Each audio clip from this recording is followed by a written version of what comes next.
Welcome everybody to this webinar, and we are going to get started here for gold key levels. What's next? We've got a lot going on out in the markets. We planned this webinar several weeks ago. I know many of you had signed up several weeks ago as well. And just in the last 12 to 14 hours, there's been some significant movements that have moved the price of gold. We'll talk about that a little bit coming up. Here is the agenda for today. So we're going to talk about a couple of big macro themes that is pushing the price of gold: real interest rates, central banks. And I guess if there was a third thing to put out there, you could talk about, Trump tweets or Trump press conference, right? So it was about 14 hours ago where, Trump made a note, came online and said there's going to be a 2-week ceasefire. So of course that impacted the price of gold. And we're going to talk about, why it's pushing gold the way that it has here for the past couple of months. And then we'll get into the charts and take a look at the technicals. Now, my expertise is in Elliott wave theory, so I will have some Elliott wave labels on the chart.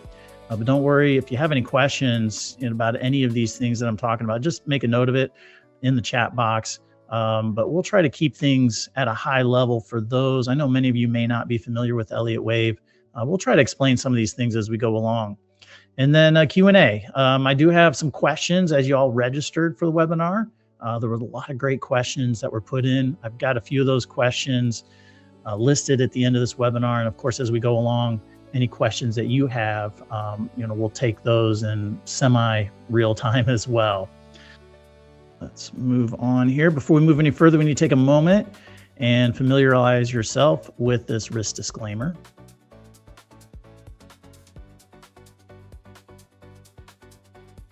Okay, so the first major theme that we're going to talk about is real interest rates.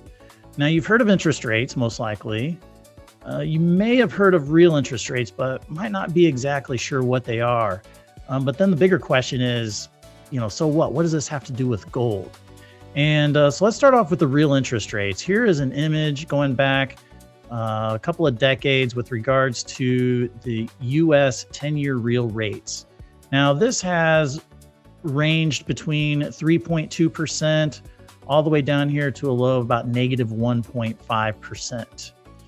Now, if we overlay gold on top of this, we could see that, there's seems to be an inverse relationship between how gold moves and how the real rates move. And as a matter of fact, as real rates, the pink line moves lower, that's when we tend to see gold move higher.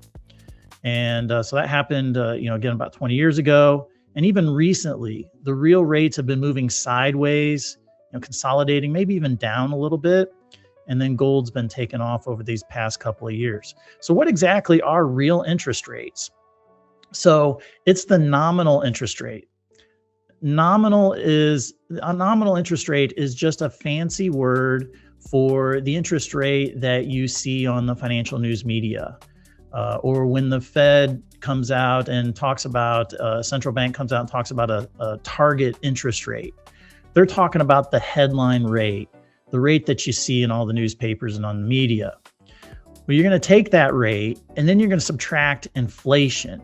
So basically it's what's left over from that rate after you subtract out the inflation rate. And so when the real rate is low, that means that the inflation rate is eating up a lot of that nominal rate. And when the interest rate is low, then gold tends to perform fairly well because it's competing against other assets for capital. And if you're able to receive a large real interest rate, then that interest rate is going to be stronger than gold, which doesn't pay any interest rate. So when the real rate is high, that tends to suck capital away from gold. When real interest rates are low, gold tends to be a bit more attractive. So it doesn't have to do as much as to what the headline rate is. The headline rate is, could be high, could be low. and you could still have a low real interest rate. So if you have a high interest rates have been on the rise for the last few years. Well, inflation has been on the rise. And that's why that real interest rate has been moving sideways to lower. So if inflation outpaces, if the increases in inflation outpaces the increase in the nominal rates, then gold tends to be more attractive. So that's where you may have heard about how gold can act as an inflation hedge. And that's because it comes from this real interest rate. So what is the prognosis? What's it looking like for the headline interest rates? I'm just going to be talking about the Fed and the U.S. here, since it's the one of the largest economies in the world. And so I've got this graphic. Prior to the Iranian conflict, there was 2 rate cuts expected and anticipated by the street in 2026. I took this screenshot last week on Thursday. Notice how things have changed in the last 45 days. What was 2 rate cuts has now turned into no rate cuts until mid-2027. And so what's going on? Well, once the Iranian conflict kicked up, that shot the price of oil higher because the supply of available oil was constricted. So the price of oil went higher. Well, oil is a significant input into each economy. Everything that you see, the computer that you're watching, the monitor, the laptop, the chair you're sitting on, everything in the room and everything that you see has oil as a component either into its manufacture and production or into its transportation to get it into the room where you're at right now. So if oil takes a significant jump higher, like what we've witnessed over the last 30 days, then the inflationary pressures become a headwind into the economies. And as that becomes a headwind, well, central banks are put into a difficult situation of trying to fight that inflation. So they increase the cost of the money to try to tame that inflation, and that's what's been going on. So there's your inflation story. There's your real interest rate and inflation. Now, the second macro theme that we're looking at is central banks and their appetite for purchasing or selling gold. Central banks are an insensitive price buyer. So it doesn't matter what the price of gold is. If they're in the buying mood, they go out and they buy it regardless of what the price is. If they're in the selling mood, regardless of what the price is, they sell it. So here's a look over the last 10 years, and we've got most recently the last 4 years purchases have more or less been double what the previous 10 years have been.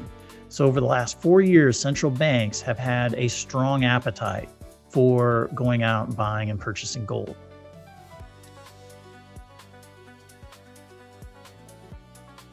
Top central banks.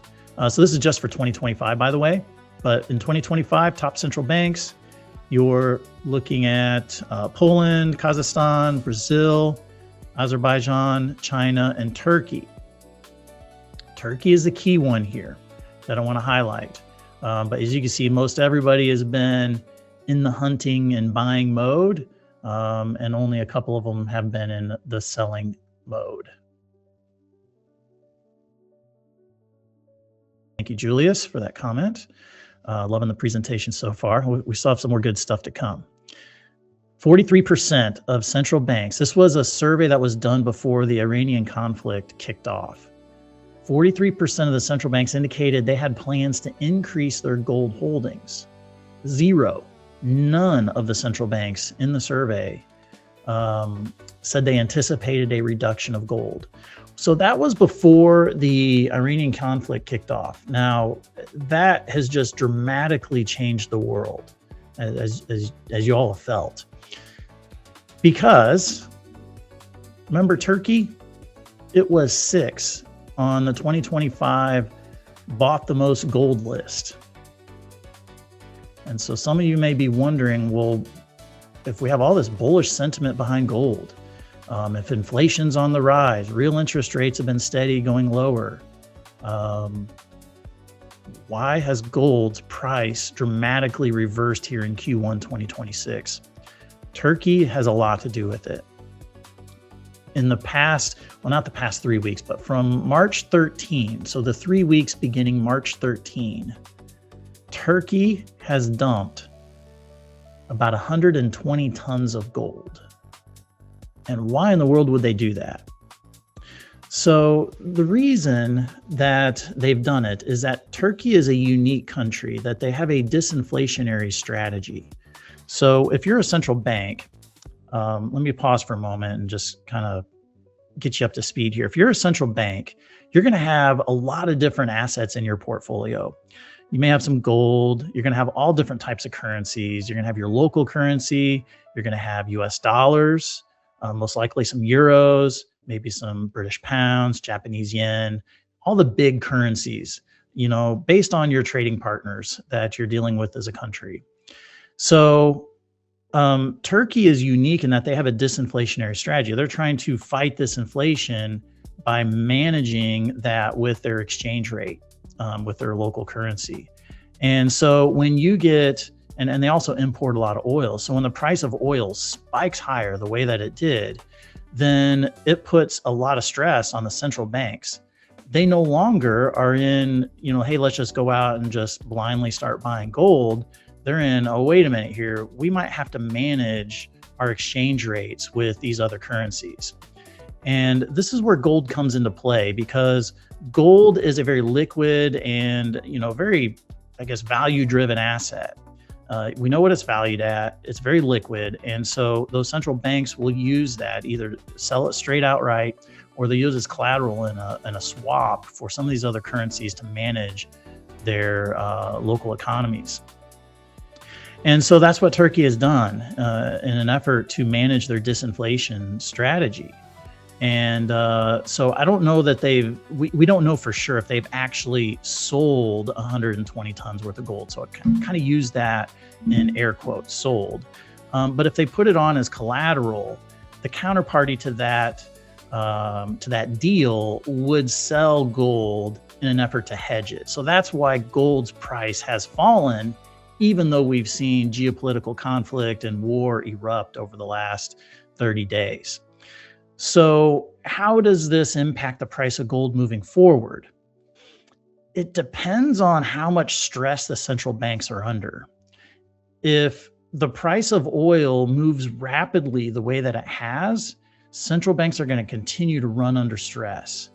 If the price of if the price of oil continues to remain at a stubbornly high level, that could also put stress on central banks as well, because they have to manage that inflationary component that oil creates.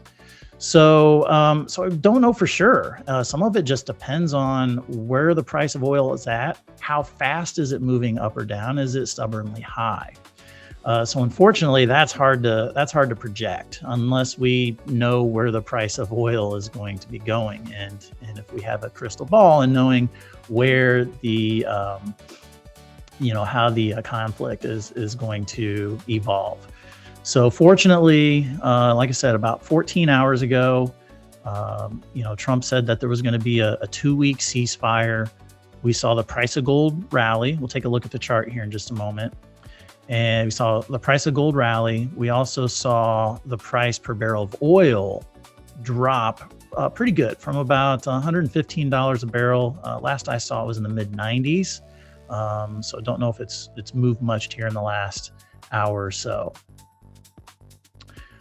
So Julius, what is the difference between the nominal rate and the real interest rate? So the difference is inflation. So the nominal rate is the headline rate, the rate that you see on the financial media. The real rate takes the nominal rate and subtracts the inflation rate out of it. So it's generally going to be a smaller number unless there's absolutely no inflation involved. So what macro events should gold traders watch this week or month? Okay, so obviously the Iranian conflict is playing a lot into what's going on with gold. As you can imagine, volatility's really kicked up. I mean, it was kicked up as the rally pushed gold up into $5,600 per ounce. One event that I've got my eyes on is set for middle of May. And it is a meeting where President Trump is meeting with Chinese President Xi. And this meeting was originally scheduled for March 31st to April 2nd. President Trump said, hey, I'm not able to meet. You've got this conflict going on, a little busy here. So it got pushed back. Now, I think this is a key event because if and when the meeting takes place, that signals to me that the Iranian conflict is probably going to be simmering down. And I think we saw a huge step towards that last night.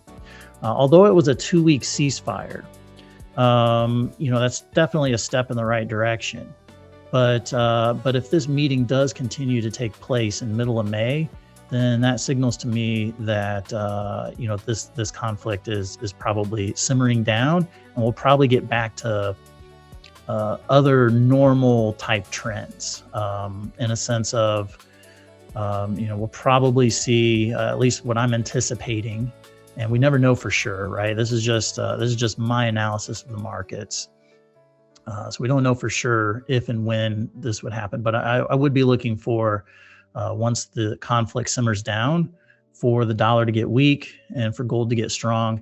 And I think oil might be stubbornly high.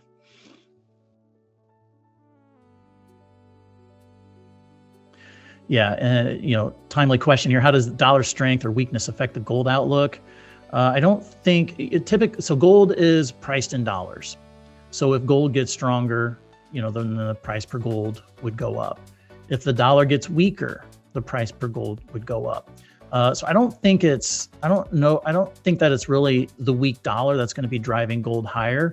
I think it's going to be without this geopolitical situation going on, without the central bank stress of oil just gyrating up and down like crazy, I think we'll be able to return to a more normal situation that we saw in 2025, where gold was just rocketing higher because people were losing faith in fiat currencies and they wanted real assets.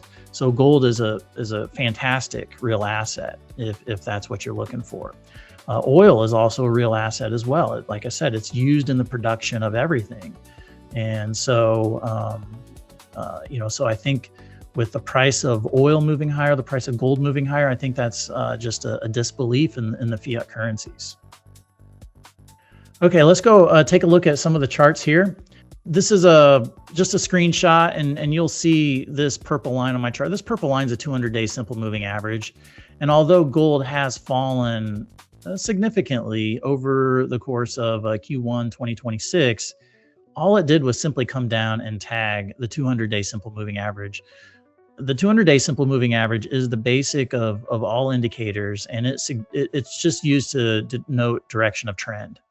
And the fact that prices came down, tagged the 200-day moving average, and then rebounded higher from a longer term perspective, this suggests that gold still is in an uptrend. Now, it could go down in the short and medium term, but over the long term, this suggests that gold is in an uptrend. So we're looking at, you should be able to see this live chart. And this is a daily chart for gold going back to middle of 2022. There are several labels on this chart, and these are Elliott wave labels. They're a mixture of numbers, 1, 2, 3, 4, 5, letters, A, B, C, D, E, Roman numerals. So those are all different Elliott wave labels. And in essence, anything that is a number denotes the direction of the trend. And anything that is a letter means that it's part of a corrective pattern.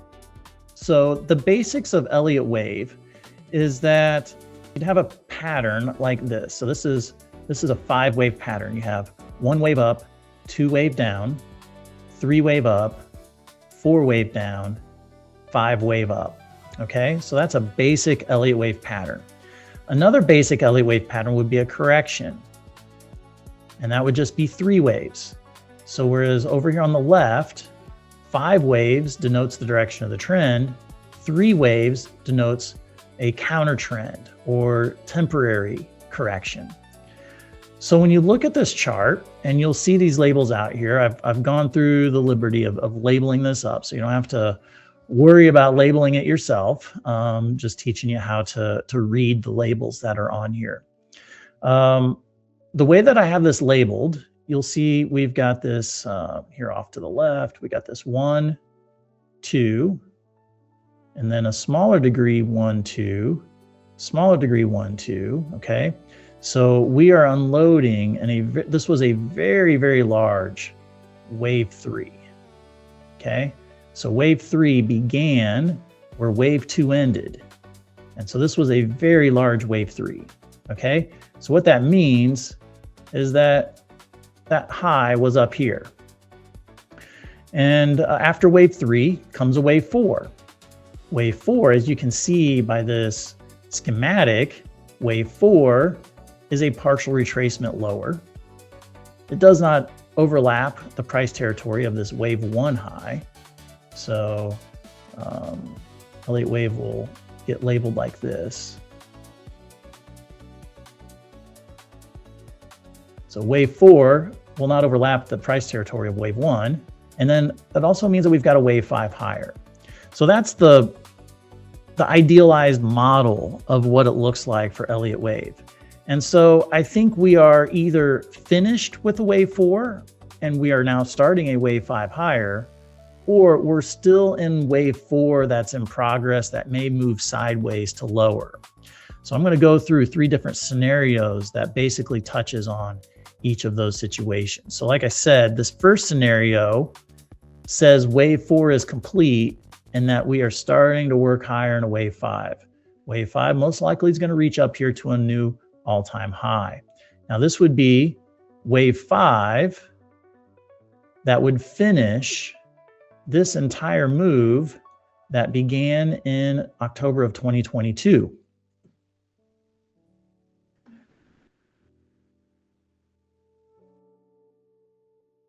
So let me grab my drawing tool here.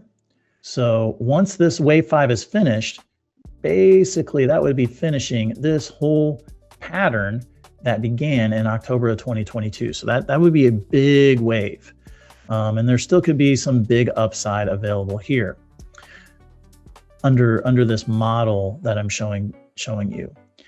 You'll notice that as price came down, it tagged the 200-day simple moving average, rebounded higher. It also crossed this 23.6 Fibonacci retracement level. So Fibonacci, what this is measuring is the length of wave 3. Price is retraced about 23%. That's the minimum retracement level that we look at from an Elliott wave and Fibonacci perspective. So the minimum requirements are in place that this wave 4 could be finished and that prices are working higher in a wave 5 to new all-time highs. But we can't say for sure if that is indeed the case.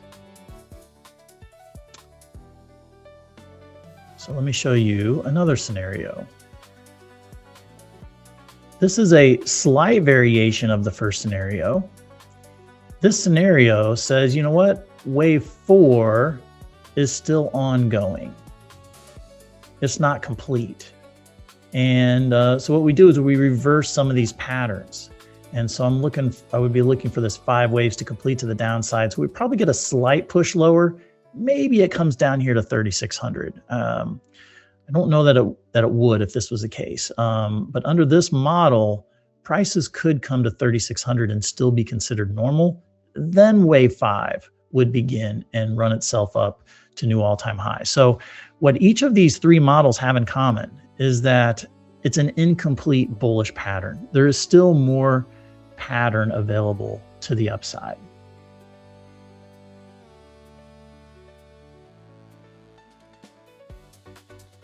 And then the third pattern that we want to look at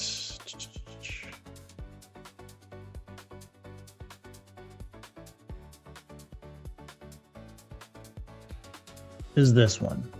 Okay, so remember how we were counting the potential that all of this would be finishing the wave from back here. Well, perhaps this is wave 4 but this is a different wave 4, a different degree of wave 4. And if this is the wave 4 that is correcting the wave 3 that began all the way back here, then the retracement could be a bit deeper, and it could run down to 3,500. So how do we know for sure, right? You know, I mean, and again, I think some of it depends on what geopolitical things are going on. If the conflict that's taking place in Iran and covering up the Strait of Hormuz and constricting the supply of oil and the flow of oil to all parts of the world, the longer that drags on, then I'm thinking there may be a deeper wave 4 correction, because it's going to create stress on the central banks as they manage their reserve portfolio. If we are closer to the end than the beginning of this Iranian conflict, and if this 2-week ceasefire turns into a more permanent type of ceasefire and handshakes, then wave 4 could be over, and gold is working itself higher into new all-time highs. So I think there's more all-time highs to be had. Again, it's just a question of how soon will this take place. Now, if we zoom in, let me get rid of some of these labels here. Take a look at a smaller time frame chart, like an hour time chart.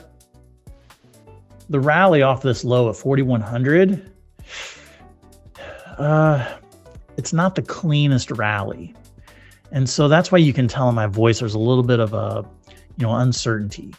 So within Elliott wave, again, when we can tell the direction of a trend in Elliott wave terms, it's when we get an impulse pattern that looks like this. And it's real clean. The rallies are real sharp. The corrections are temporary. The rallies are sharp. The corrections are shallow and temporary. But here, we are getting some sharp rallies. It's just not the real cleanest Elliott wave pattern. Now, I do think that you can count one out. So we can have a 1, 2, 3, and then 4 and 5. So you can count it out. And if indeed this is what we're looking at, then what would probably happen next, if this count is correct, is you probably get a little bit of a correction down here, and then it would take off, because this becomes the building block of the next wave. This would be the first wave higher. This would be the second wave lower, and then the third wave higher. So it just becomes a constant building block until you count off another 5 waves. So this is the bullish stance that suggests that our wave 4, finished down here, and that we're in the beginning stages of a wave 5 up to new all-time highs.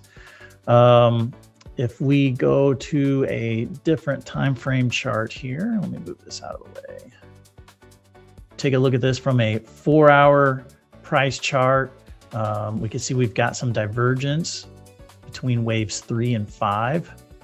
Okay. Divergence may be a new concept for you, so I'll briefly go over it.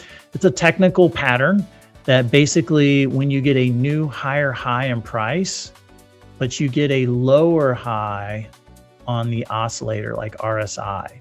RSI is one of the more popular ones, but you can do this with MACD, you can do this with stochastics and most of your oscillators that sit at the bottom of your chart. So it's divergence. You get a higher high in price, but the oscillator is not matching that higher high. It's a lower high. And so this basically means that the rally is running out of momentum. When a rally runs out of momentum, that doesn't mean that it automatically reverses. It would be similar to if you were driving your car and you were going uphill. And if the car ran out of fuel, does your car immediately stop the moment it runs out of fuel? Well, I guess that question is best served if you've driven in a car that's run out of fuel. It happened to me, oddly enough, in my college years. I think some of these crazy things happen in our college years. But no, the car doesn't stop immediately. There's still that momentum behind it that pushes it forward, but it no longer has that thrust to keep driving forward. It's just kind of the momentum carries it, and then eventually that momentum stops. And so that's all this RSI divergence is suggesting, is that momentum is slowing to the upside. So it's like we're driving our car up the hill and we're about to run out of fuel. The moment we run out of fuel, the car could still go a little bit higher and a little bit farther, but gravity is going to take hold and it's going to try to pull it back, and it's going to try to stop it and then eventually pull it back.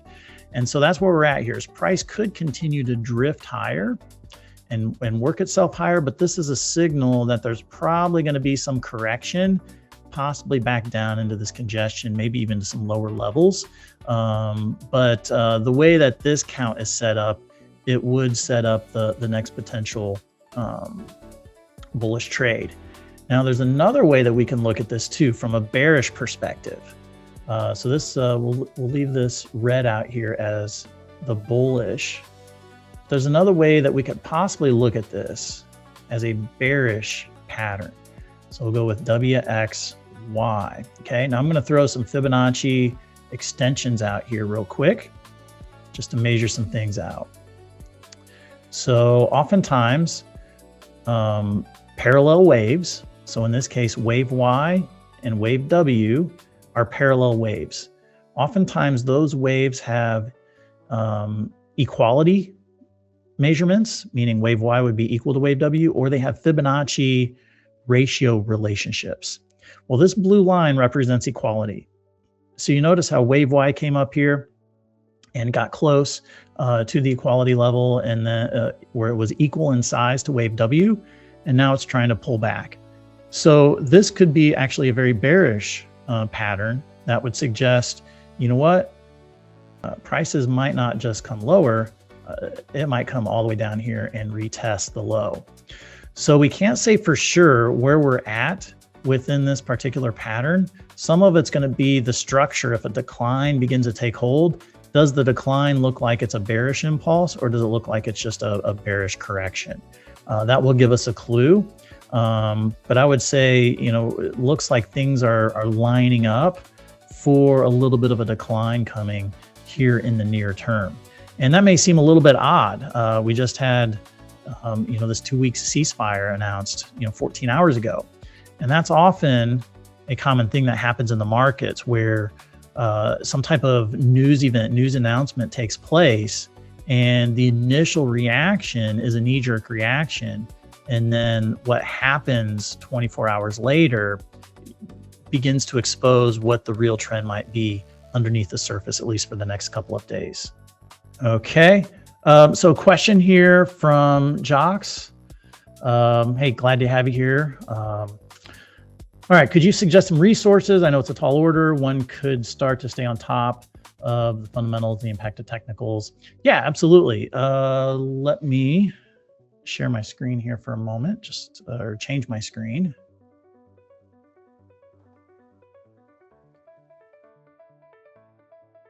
Okay, one such would be you come out here to Alchemy Markets.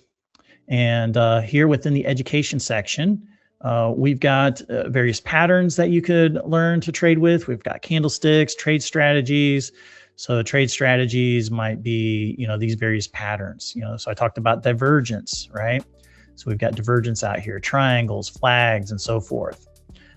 We've also got indicators. If you want to learn more about the relative strength index, moving averages. So we've got a bunch of different indicators, pieces about indicators and guides. All right. So we've got all these types of things. Those are evergreen educational type things. We've also got market insights. Market insights is where our team of analysts will go out and we'll talk about what's going on in the current market and how that could impact things.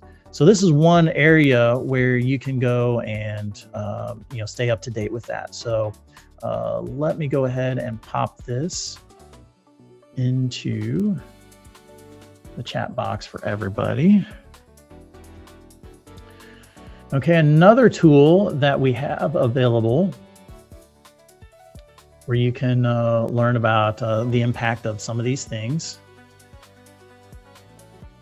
is out here on Alchemy's, on our Trading View publication page.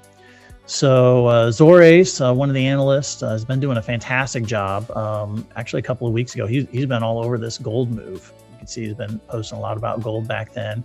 What he's doing is he's taking a market and kind of focusing in on it and, you know, following the story through. But you can come out here to this page and see what we're writing about and keeping you up to date within the market. So let me put this out into the chat box as well. So there's a couple of areas where you can get going with it. And then we'll have more webinars like this in the future. So just make sure you stay tuned to those as well. Hey, you're welcome. Joel says, hey, check if you mute yourself again. I'm looking like the microphone is live and active. So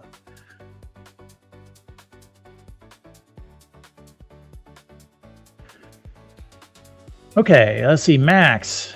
Hey, Max, hope you're doing well. You made a reference between price going up and a car going uphill. It's actually a good reference as price needs fuel. Yep. Which is volume to go up or down. Yep.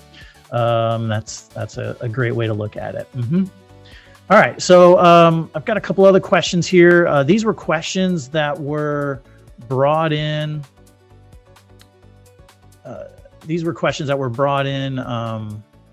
When y'all registered. So let's go through these real quick.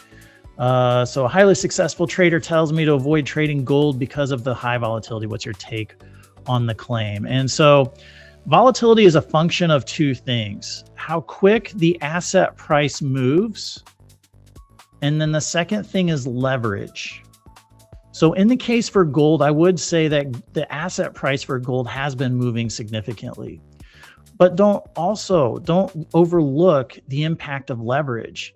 If you're trading gold in a small account, you're pushing around a lot of trade size relative to your account size.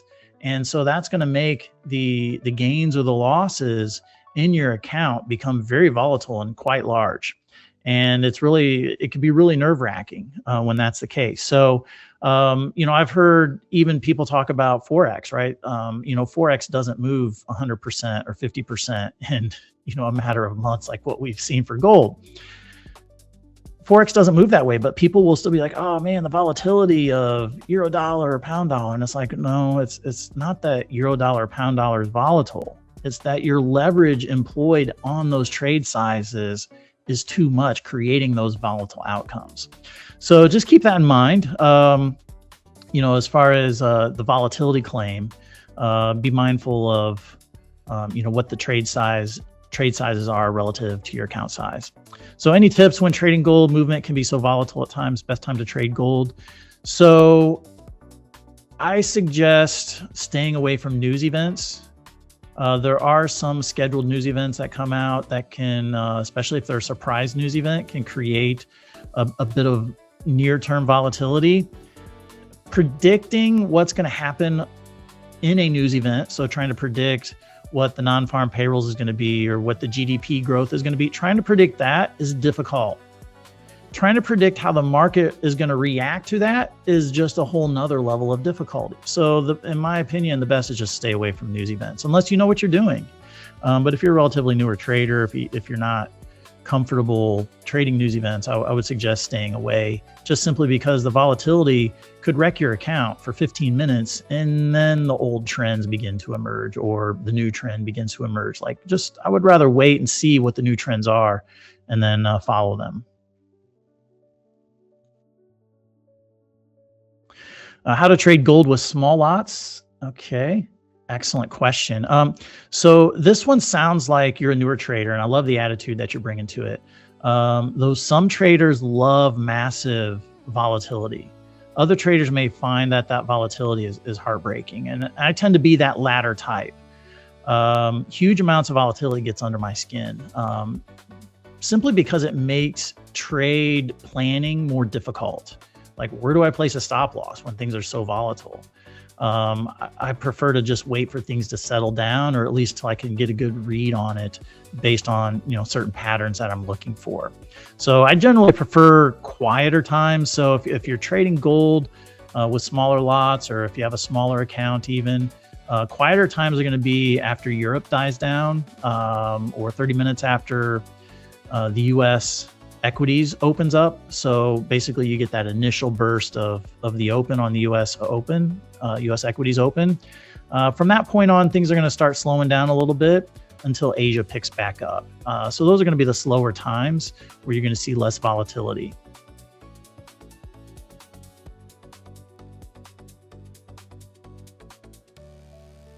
Tuso, would one look at what the FOMC reports to have an outlook for future direction that gold may take, or does geopolitical occurrences make it difficult to plot trades? So generally speaking, the Fed is going to be relatively predictable. So what that means is that by the time the Fed opens their mouth and talks about what they're doing, because they're relatively predictable, everybody's more or less positioned for it. If the Fed came out and said something that was a surprise, give the market 24 hours to kind of respond to it. So let the world let Earth make one revolution, and then you'll see what trends, if any, have emerged from it. A good example of that was 2 Decembers ago. I think it was 2 Decembers ago.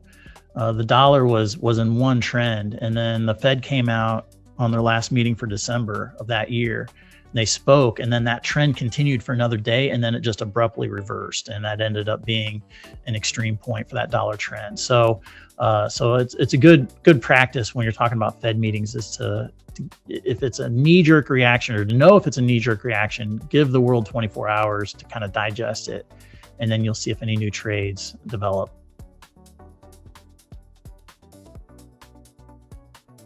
Samuel says how to trade gold with small accounts or accounts on prop firms. So if you're talking about a prop firm, and if you have a maximum loss limit, I would look at how much maximum loss limit do you have? If it's $2,000, let's say $2,000. What I would do then is I would plan out, well, how many bad trades could I have before I reach that amount? How many losing trades in a row would I have? And if it's 2,000, then if I were to risk 200 per trade, that means I would be losing, I could lose 10 times before I reach that maximum loss limit.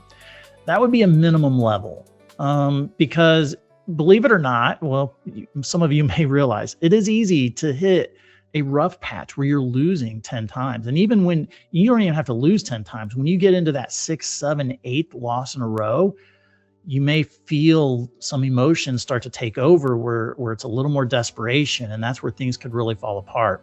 So, so that's why I say whatever your max loss limit is, look at 10 times that and trade no more than risk no more than that per trade. Maybe even stretch that out to 15 to 20 trades. So if it's, a $2,000 max loss, then maybe look in increments of $100 of risk per trade.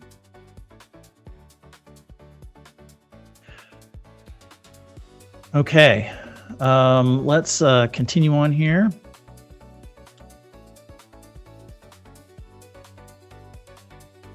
What's the ideal time frame to use when intraday trading gold? That's really, Tevin, that's really up to what your comfort level is.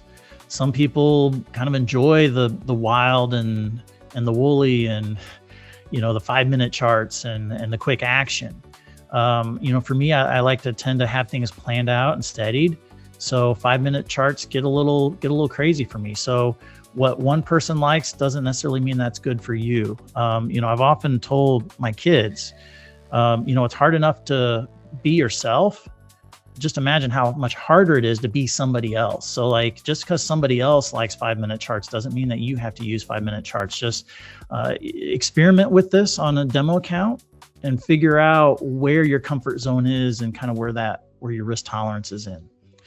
Let's move on to a couple of other questions here. that I want to get to. I have a gold strategy that won 31% of the past year, but 47% in the last 3 months. Why is it doing better now? Fantastic. I forget who sent this question in, but that's great that your strategy is doing better. But here's the deal. Be careful defining a good versus a bad strategy simply by the win percentage. So the reason that your strategy is winning more is likely because of market conditions. Now, I'm assuming that you're not risking more per trade, but the market conditions is probably more geared towards the way your strategy is set up, whereas last year, market conditions weren't geared towards it. So every strategy has a favorable market environment.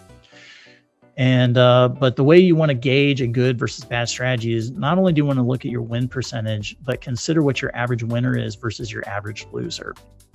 If your win percentage goes up, but your average winner versus average loser goes down, then all you've done is you've simply closed out your trade sooner in order to drive your win ratio up, and you may not be in a better position. So yeah, we went over this earlier. Mostly gold have a bullish trend in the U.S. wartime, but during Iran and U.S. war, gold is going bearish. Why? What's the reason behind gold and silver crashing as the war? Can we consider gold a safe haven? So again, this is because the rapid rise in oil created inflationary trends, which put central banks in the reserve management just stress them out, most notably Turkey. And it's all because of those spike in oil prices. So if oil were to come down, if oil were to stabilize, those are things that would help reverse some of those trends, or at least slow down some of those erratic trends and the potential for gold to move erratically to the downside. Yeah, similar question there. Best tip for someone who learns trading, and where do you suggest that we learn? So we went over that a little bit ago about Alchemy. Let me share with you. So we went over the Alchemy page. We've got the TradingView page as well. So I've got those sent into the chat box. So make sure you check those out. Okay, how do you conquer the euphoria of winning that makes you forget to stick to the plan? I saw this question sent in, and I wanted to make sure that we answer, because a lot of times we talk about losing. How do you overcome a losing streak? How do you overcome the emotions of it? But this is just as important. If you haven't experienced a winning streak yet, there's an immense euphoria that comes with it. It's the dopamine. The dopamine every time you pick up your mobile device. That's how the big tech companies suck you into just always doom scrolling. It's those little dopamine hits that hit you. Well, when you have a winning trade, it's a hit of dopamine. And so the more you do it, the more you want to do it. And so you have a winning trade, you're like, okay, that was nice. And then you nail the next one. And you're like, wow, this really feels, man, I have a hot hand. Like there's something going on in the market. I gotta keep doing this. I can't let this opportunity slip. And so that's the mindset that we get into, and we start thinking about just pounding out as many trades as we can because the market conditions are so good for our strategy. But what's happening is that we may end up re-entering into a trade that we just closed out because the trend kept going. And this euphoria takes over emotions. So the best thing to do is just to take a break. How long of a break depends on the euphoria that you feel, like how deep and significant is that euphoria. So, and when I say take a break, what I've noticed for me is taking a break is not going online and, researching another market. That's not taking a break, because I'm still one click away from opening up the platform and making another trade. There needs to be some stiffer obstacles in the way. Stepping away from the monitor, going out for a walk, that's better, okay? Breathe some fresh air. One of the best things that I've found is, not only stepping away from the monitor, going for the walk is good, but actually having human interaction. So if you have a spouse or significant other at home, take that break, go have a conversation with them, like try to just forget about what you just did, let things settle down. And that conversation could be 15 minutes, could be an hour. It may be the next, you might want to wait till the next day. So how long the break is depends on how deep that euphoria is. But at the end of the day, having a personal human interaction is the best fix, in my opinion. Okay, any other questions here before we finish up and wrap up? One thing I want to mention here while we wait for any other questions that might pop in here is that coming up here, so for everybody that has attended, you'll be receiving via email a gold value market pack. So that'll be coming up via email. Also, we've taken everybody who's attended and we're going to put them in a pot. We're going to mix it around and we're going to draw 3 winners. Each of those 3 winners, you're going to get a private one-to-one session with me for 30 minutes. We talk about the markets. We can talk about, something that you're learning, or if there's anything I could clarify for you. So that's what we would go over in those one-to-one sessions. But our team will be drawing those winners here after the session ends, and we'll be collecting those from the people that did attend. So Matthew says, how might equity rallies and oil price declines triggered by this geopolitical de-escalation, how might that influence central bank policy decisions in the future? So I think you're going to get a little bit of the reverse of what we've seen over the last 30 days. So oil price spiked higher on supply constrictions. So the de-escalation, the idea behind it was to get the Strait of Hormuz reopened, get those oil tankers, flowing back out into sea. But here's a problem. I don't know if you've thought about this or if you put the math together on it. Here's the problem. I think a decline in oil prices, although it is nice, I have a feeling it may be somewhat temporary. You see a tanker that runs through the Strait of Hormuz, gets to South Africa in a week. It gets to the southern part of Africa, rather, in a week. It gets to Asia in a couple of weeks. It gets to the United States and Europe in about a month. And it gets to Australia in about 5 weeks. So a lot of these last shipments before the Strait closed down, a lot of these last shipments just received each of those areas. The US and Europe and Australia. So, and some of those local nations have been draining down their reserves. So just the overall supply of oil in the system, all the savings has been sucked down to overcome this supply constriction. So just because the Strait has reopened, A, how many ships are actually rolling through there? And B, it's going to take several weeks before it can get to its end client, get refined, and then out to the end user. So there's still fat tongue here. There's still severe supply constrictions in place, at least for the next 4 to 6 weeks. And so I think any drop in oil price, is nice and a nice relief. I think oil prices may remain stubbornly high over the long run. So equities, as a result, equities might see a little bit of a relief over this, but it could be a temporary relief bounce. All right. Well, that is all the time that we have here today. Definitely stay in touch with Alchemy and keep an eye on our website for any future webinars that we have coming up. And we look for interacting with you. Stay tuned to social media. That's where we're going to announce the winners. Also, we'll announce them via email as well, the winners of the private one-to-one sessions. So I hope you win, and look forward to chatting with you either personally or in a future webinar. We will talk to you soon. Y'all take care. Bye now.